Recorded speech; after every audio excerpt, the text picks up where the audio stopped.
Because Yoda actually said, I love this quote, failure is the best teacher. Failure. Failure is the best teacher. Or he said it backwards or something. Failure, the best teacher. Hey, welcome back to the marriage phase. I'm Christine. I'm Chase. And we just got married over 10 months ago. Yes. And yeah, we started this podcast. If you're new here, welcome. We are so happy you're here. We just love learning all things about growing closer to God through relationships, particularly marriage. But hey, if you are still looking for your person, or you're dating, or you're engaged, this is still for you. I feel like we're learning lessons that I totally wish I would have known when I was single, dating, engaged. Yeah. Especially this, because we want to talk about today expectations. What are expectations before you're married, for marriage and things. And I'd say 80% of my expectations were wrong. Mine too.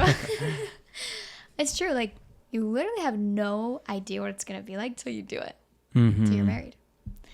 So, yeah, I have a few questions for us. Yes. We haven't really seen these questions yet, so it would be our first time. Kind of talking about expectations versus reality. Mm-hmm. So, starting off with the engagement period, Chase, what's one thing you wish you could go back and tell your engaged self? What would that one thing be? So, one, do a faster engagement, honestly, just because it's the worst, actually. And I think, we've been married 10 months, and it feels like 1 month, because, I don't know, maybe it's just because I'm not looking forward to getting married and things. I'm not really looking forward to a huge date, you know? Yeah. So maybe that's why time's going by so much faster. But when I was engaged, when we were engaged, it felt like those 6 months felt like 2 years. Or 5 months. It was only 5 months, and it felt like forever. And that's short for the world too. Yeah. Yeah. But it felt so long. That was pretty short. Let's see. I think I would tell myself, probably to just summarize it in just one sentence, is look for the good rather than looking for the bad. Because the whole time I was engaged, probably 3 months of that, I was just looking a lot at the bad. The bad in you, the bad in the situation, the bad of, oh my gosh, I met you not even a year ago and we're getting married. Like, maybe I should slow down and things. And those are okay thoughts to have, I think. But I think it was way more than that. I was looking back on so many other things, like, why aren't you spending time with me? And you were planning a wedding, you were working and things. So I was thinking a lot at the bad. So I would say to my engaged self, look for the good and you will find it. Because it's true. If you do, when you get a car and then all of a sudden on the highway you see all those cars driving with you and you're like, what the heck is happening? And you feel like you entered into some crazy club with all these cars and things. Yeah. That's what it is. If you are looking for the good, if you start finding good, it's just like you're going to see a lot more good.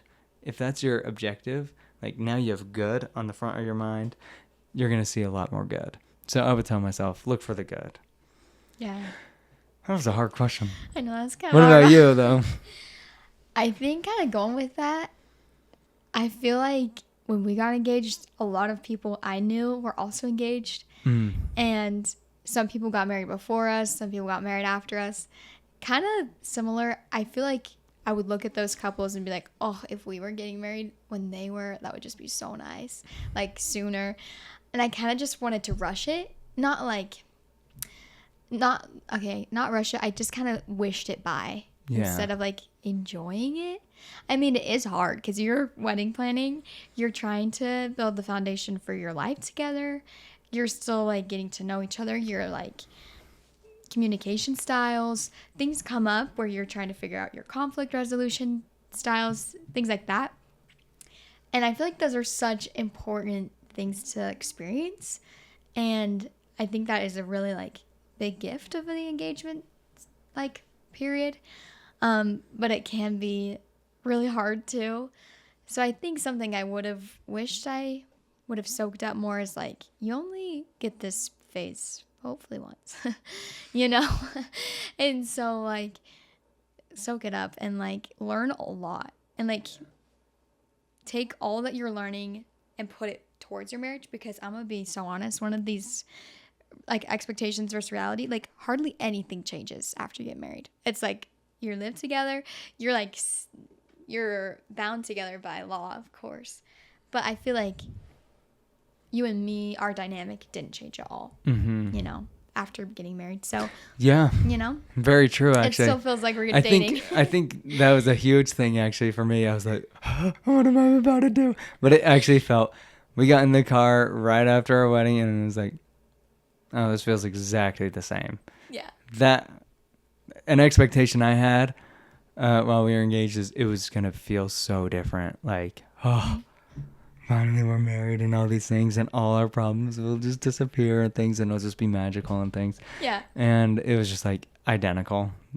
Like It was the truly same. nothing changed. That's it. It felt very similar. There are some adjustments with life. I think big adjustments, like now we're sharing a bank account, or now we're living together, or now like we both have to provide lots of life Family things, stuff. family things, Yeah. like lots of life things. Oh, okay, this is good. What's one way you thought we'd communicate that actually doesn't work for us? I like this question a lot because I've been thinking a lot about it, and so that's why I have answer immediately. I really thought while we were engaged, I thought our problems were just because of engagement, like all the added stress, wedding planning, all these things. And I feel like I've shared this a few times on here before too. I think Satan really, really, really tries hard to destroy the family. And so I think an easy way for him to do that will be cut it before it even starts, you know? And so I think that's why I was often looking for the bad rather than the good. And I obviously have a lot of agency. Obviously, I wasn't completely controlled and things. So Right. I think I just fell into temptation to look for the bad and the evil and things. That's easy to do. I did the same So I thought, once I'm married, that will stop. That looking for the bad will stop. All these things will just stop. And like I said, it will be a magical time, peaceful. And obviously, those are horribly unreal expectations. My expectations were so off. And I thought often I think I've just I'm just now learning this lesson. About 10 months into us being married, I've started to learn this. It took 10 months. That's a long time, actually. But I think that was my expectation, is just like, oh yeah, we wouldn't ever fight. But that was just my expectation. And so when we had like one conflict, I was like, what's happening? A second conflict, I was like, okay, this is getting crazy. 3 conflicts? Like, that's crazy. I was just shocked that, wow, these hard times are happening. Yeah. I was so shocked. And I've started to learn 10 months in. Here's what I learned. That actually, I've learned this because of we are interviewing people on this podcast, actually. That's We were cool. talking to other people, and they said, our conflicts happen either because of lack of communication or miscommunication.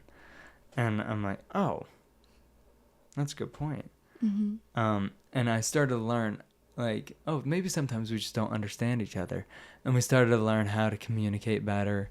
And we're still obviously learning, and we'll always be learning that, what we mean by what each other say and things.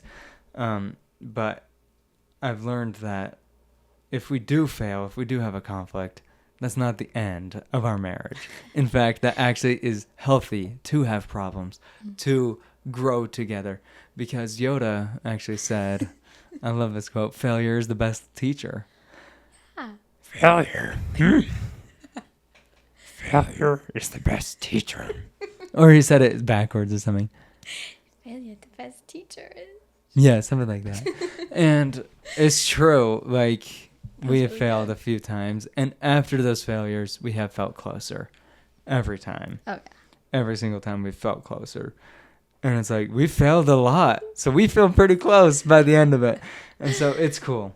That's something I've learned, that our communication, if we have one bad problem, it doesn't define our whole marriage.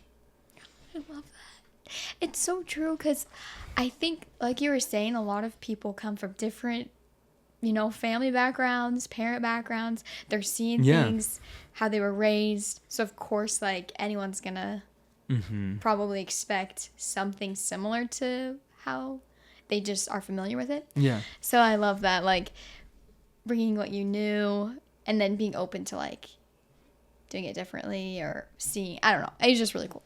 I think that is a big expectation a lot of people come to realize is, oh, this isn't like what I've seen at home, or it can be different than what I've seen at home, or I actually want to do it this way. Like, just learning from what you've been comfortable, or learning from what you've like known your whole Yeah. life, and then like implement it how you want to do it is so cool. Yeah, I would say the same thing. I think a lot of times Remind me what the initial question was, because I honestly, yeah. I feel like I totally, no, I don't even know if I answered the initial question. did. What was it? you did. What's one way you thought we'd communicate, but that Oh. actually doesn't work for us? And you were Yeah. saying, like, Okay. that's actually perfect, because it's true. I think sometimes you could just be like, oh, I just won't bring that up, or that doesn't matter to me. And there are things where it's like so little, it's probably fine to just sweep it under the rug. Yeah. But I think a way that I've learned that works better for us is like sharing, just like things like on your heart. Of course, there are going to be things that's not going to, like I was saying, be super important to share, because they probably, one person's hungry or tired, and like at me when I'm tired and hungry. Sorry to everyone around. It's true. Yeah, she's so patient.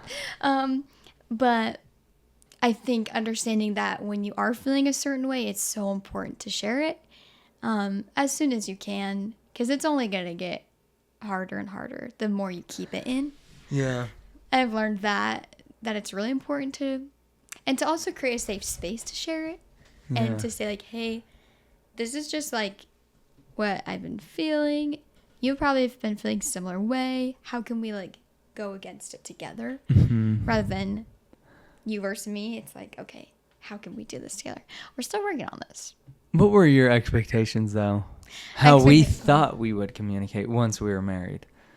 Did That's you actually also have like interesting. a crazy switch? Because I was like, it was going to be 100% peace.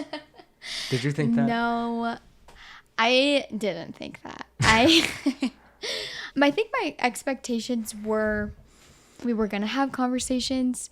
But I think one of my expectations was it was going to be like so smooth during the conversation. Like, oh, you feel that way? I'm so sorry. Oh, I feel that way. Like super ultra calm. Yeah. But the reality is when emotions are high, it might not look like that. So you might have to reel it back in. And I do think actually we have gotten closer to Yeah. that. Oh, for sure. I don't think we'll ever get closer to my expectation. Well, I think we'll get closer to it, but I don't think we'll ever live that. That'd be awesome. But I don't think that's. I mean, like you were saying, like there's always opportunities to grow, learn, and you always get closer after those too. So like as hard as those conversations are, I'm always grateful for them yeah. because it always turns us back to the Savior, and He brings us closer together after those. And you realize like, oh, I'm not perfect. You're not perfect. But having the Savior in the relationship saves us. It literally does. So. Yeah, I think that was my expectation. It was just going to be like so ultra, like, Yeah. emotions weren't going to be like how emotions are. So we're definitely still learning that. But I'm so proud of us, like what we're learning and how we're developing that style. Do you want to ask one of these questions? Which household responsibility did you assume the other person would naturally do? This is actually a good one. That is a good one. Because while we were engaged, I just assumed I would, cook. And I was like, Chase, I don't really know how to cook. Like, if you were my college roommate, you probably saw my diet consisted of cheese quesadillas with a bag of spinach on this. Yeah. Literally, that's what I was thinking before you even said anything. So, or I just grab like a pepper, eat it like a apple. Like, I didn't really take Is that time, normal? Can someone Does tell me, anyone is that else eat- normal? I've never met someone that eats peppers like apples, like big old bell peppers, just like apple. I don't know if that's normal, but continue. Please tell me if you do that. Please tell me in the comments because we need to stick together. No, yeah, that was my diet. I was just so busy, like I didn't take the time to cook. So when we got engaged, I was like, oh heck, I gotta learn how to cook and cook good. But so that was an expectation that I thought I was gonna be responsible for. Turns out Chase loves to cook. And he does the majority of our cooking. I didn't know I liked to cook though. When we got married, I really did think I would be sole provider, and that is, I don't know how any, I don't think there is a college students. I think they both need to make an income so Yeah. they can actually live and eat and pay for rent, which is crazy expensive. We live in like a, I don't know, 200 square foot house. I don't know how big this is, but it's so expensive for this little thing, and so it's like. Yeah, we both have to provide and both have to make money and things. And so I thought I would completely be doing it all. I got a job and everything that I had a really hard time with. But now we both do wedding photo and video. So It's the best. that's good. I think Chase and I are learning, if we can, we would love to always work together for the rest of our life. It's such a blessing that we get to. We love having a project together that we can both every day work on to build and make it larger and grow and things. It's so fun. And so this podcast is a project that we get to work on together. We love it. We've learned so much from it. It's so true. Like, best marriage advice. Yeah, it's like we just get to sit down and just talk to people we think are experts, and it's like Right? so cool. So It's actually so cool. I love that. Okay. Another question is, what's one unrealistic expectation movies or social media gave you about marriage? that's a good question. Honestly, I did think I would always feel, so when we first started dating, this was the first time in my life I had a girlfriend. I had this person who I thought was gorgeous, so fun. I thought was perfect and things, liked me back. This was the first time that ever happened to me. And so I remember for 3 weeks I was just on cloud 9. Truly, you could not knock the smile off my face. You couldn't. You could not. It was unbelievable. I was like, am I always going to feel like this? And I remembered, I was like, usually it'd be like every other day I'd have a bad day, But this, I was like, when am I going to have a bad day again? I was just waiting. It was like every other week I would have a bad week. And it was just like not happening. Like, this is amazing. I was truly so, so happy. And I think some movies, social media, they do portray that feeling forever. And I did think this quite a few times, and maybe it didn't come from movies or social media, but I do think an expectation I had was I would always have that feeling, like always have butterflies and like just mass amounts of outpouring love for you and things. But the reality is, it's like, yeah. It sounds so weird to say, but I don't. Yeah. I don't always have butterflies or like, like, what's the word? Twitter pated? Twitter pated. Twitter pated. I'm not always like that. And there have been moments where I'm like, I just love you so much. And there have been moments where it's just not like that. And maybe it's good to know that it's not going to be like that always. And I think that's the reality. And I think, I do actually think social media does sometimes portray that. I think there's a lot that does portray that. I think there's a lot that doesn't. And we really try to be real and genuine. And so this is it for me. Maybe this isn't it for everyone, but yeah, I'm not always feeling butterflies. Yeah. And that's normal. That's how it is. Like, same here. Please tell me you're not always feeling butterflies. Chase, I always feel. No. I think it's so good for people to know that. Because same. And there's going to be days where you're like, okay, this is interesting. Most days for you, you're like, what the heck is he doing? Anyway, no, I think that is so good for people to know because it's true. And I was thinking this too, like one day, like you want somebody you can feel comfortable with.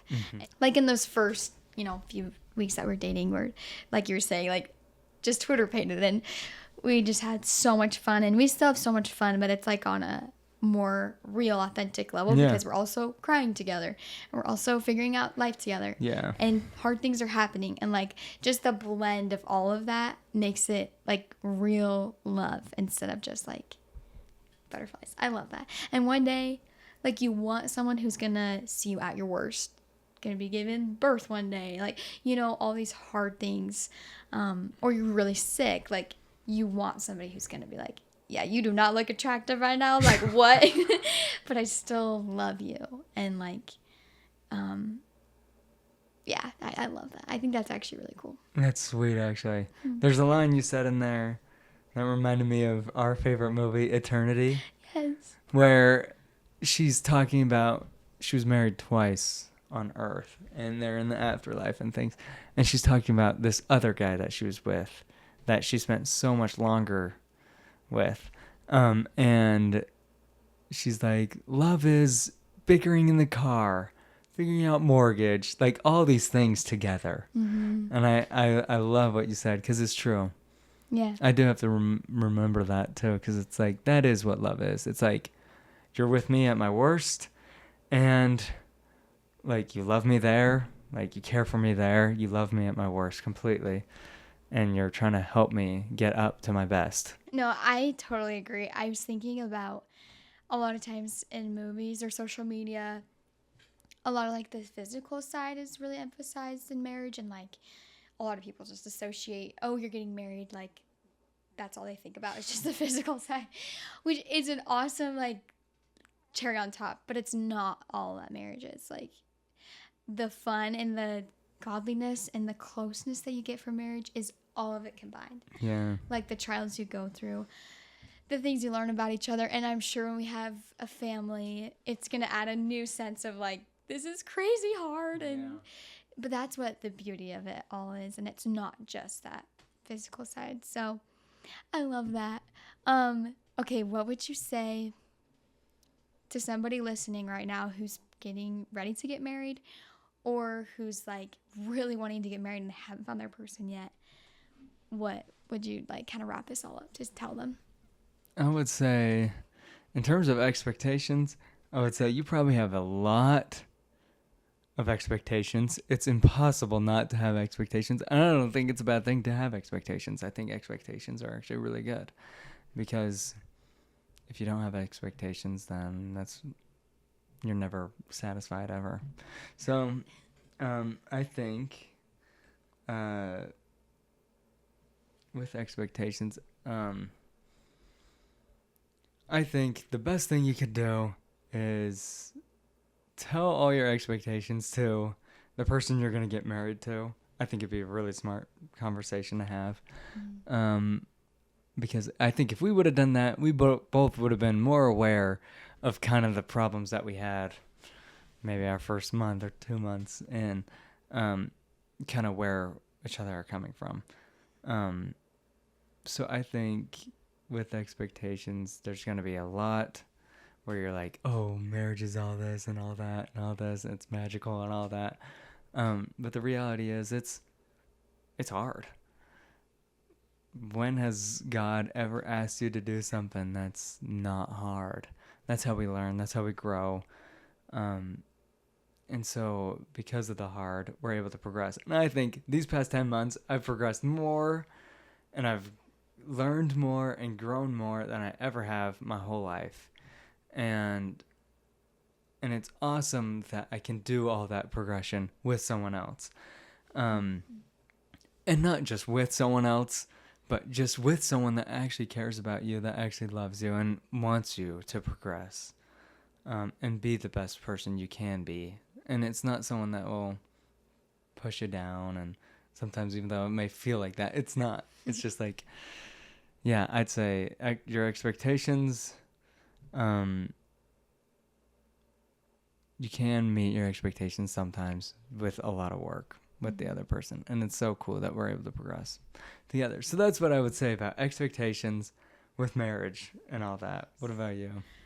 I was literally thinking something similar as you were talking about, like, because both of you are probably going to have expectations, it's super important to work on those things yourself before you meet the person or before you get married. Obviously, you're going to keep working on them when you get married. But I just thought about, like, my relationship with God and your relationship with God. And I think that is something that is so personal. And it's so cool when you do get married. There are ways that you get closer to him together. But I think doing that on your own now to get closer to him will help in every aspect of your expectation. Help you understand where you can improve as a person. Because when you get married, you're not automatically like the perfect wife or the perfect husband. Like, nobody is. Nobody's been married before when it's your first time. You're learning together. So give yourself grace and work on what you can control. And you'll just live a more fulfilling life. Yeah. To bring that to the table and to work on it together. Totally. Mm-hmm. So, yeah, I think that's what I'd say is take the time to discover, like, what is important to you, what your expectations are, and work on what you can. And I'm so excited for you guys. Like, marriage is so rewarding and so fulfilling. And yeah, there's a lot of hard, but there's just as much, if not more, joy that comes from the hard. Anything that's hard, I feel like God makes, there's so many blessings come out of it. So yeah. Anything to add? I think you hit the nail on the head. That's the same. I think it is. Well, I think that's it. Well, thank you guys very much for listening, and we'll see you guys next week. Bye.